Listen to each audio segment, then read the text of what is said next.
அனைவருக்கும் வணக்கம். நான் பூபாலன். 10/4/2026 மாண்புமிகு தமிழக முதல்வர் முத்துவேல் கருணாநிதி ஸ்டாலின் அவர்கள் விராலிமலை தொகுதியில் பிரச்சாரம் செய்யும் போது இலுப்பூர் என்ற பகுதியில் ஒரு சிறு தேநீர் கடையில் தேநீர் அருந்துவிட்டு நிருபர்களை சந்தித்தார். அப்போது அவர் சொன்ன வார்த்தை மிக முக்கியமானது. இதுவரை நாங்கள் 200 தொகுதிதான் வெல்வோம் என்று நினைத்திருந்தோம். மக்கள் மத்தியில் இருக்கும் எழுச்சியை பார்த்தால் 234 தொகுதியும் வெல்வோம் என்று சொல்லியிருக்கிறார். இது சாத்தியமா? இதற்கு ஏதாவது ஒரு வழியில் இடம் இருக்கிறதா என நம்ம ஆராய்ந்து தமிழகத்தில் சட்டசபை தொகுதிகளாக 234 தொகுதிகள் உள்ளன. இந்த 234 தொகுதிகளை 2/34 பிரிக்கலாம், 23/4 பிரிக்கலாம். இப்படி பிரிக்கும் போது ஒரு எண்ணியல் கணக்கு அங்கு உட்கார்ந்து இருக்கிறது. 234 23/4 பிரிச்சா 23ஆம் தேதி தேர்தல் நாள், 4ஆம் தேதி மே மாசம் 4ஆம் தேதி ரிசல்ட், 23 கூட்டினா 234 வருது. இதை வைத்து பார்க்கும்போது மாண்புமிகு தமிழக முதல்வர் முத்துவேல் ஸ்டாலின் அவர்கள் சொன்னது போல் 234 தொகுதிகளும் வெற்றி பெற்று வருவார்களோ என்று எனக்கு தோன்றுகின்றது. ஏன் உனக்கு மட்டும் அப்படி தோன்ற வேண்டும்? 234 2 பிரிச்ச 23/4 அது அனைத்து இந்திய அண்ணா திராவிட முன்னேற்ற கழகத்துக்கு பொருந்தாதா? விஜயின் கட்சிக்கு பொருந்தாதா? சீமான் என்கின்ற பெருமானின் கட்சிக்கு பொருந்தாதா?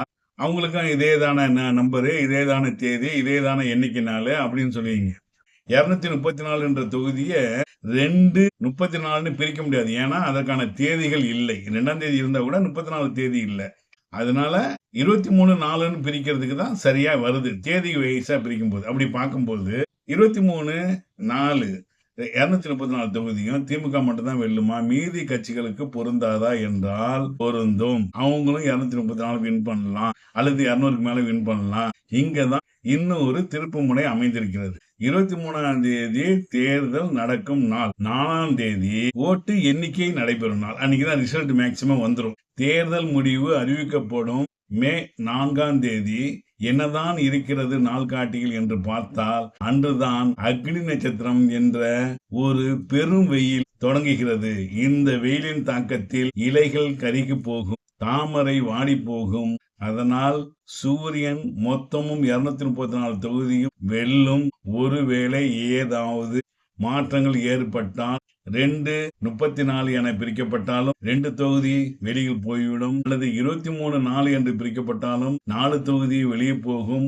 ஒருவேளை ஏதாவது பெரும் அதிசயம் நடந்தால் 2+4 என 6 தொகுதி போக மீதி உள்ள 228 தொகுதிகளும் திமுக கூட்டணி வெல்லும். வெல்வோம் ஒன்றாக, அதை சொல்வோம் நன்றாக என கூறி விடைபெறுகிறேன். பூபாலன். நன்றி, வணக்கம்.